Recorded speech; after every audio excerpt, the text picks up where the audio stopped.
بالله من الشيطان الرجيم بسم الله الرحمن الرحيم لن ينال الله لحومها ولا دماؤها ولكن يناله التقوى منكم رب اشرح لي صدري ويسر لي أمري واحلل عقدة من لساني يفقهوا قولي رب زدني علما.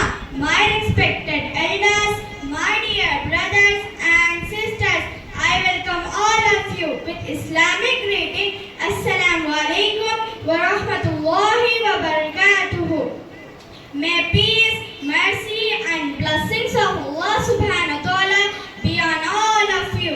Today's topic of my talk is taqwa, which means God consciousness. One of the interesting things that we find in the Quran is that there is repetition of concept. One such often repeated concept is that of taqwa. Taqwa is a verbal noun. It derives from the root wakhayaqi, ittaqa yattaqi, which means to protect oneself. Allah subhanahu wa ta'ala has described the purpose of relation of Quran in Surah Zumar, Surah number 39, ayat number 28. Qur'anan Arabiyyan ghayra zi iwajin la'allahum yattaqun. It is a Quran in Arabic without any crookedness, there in order that they may become righteous, achieve taqwa.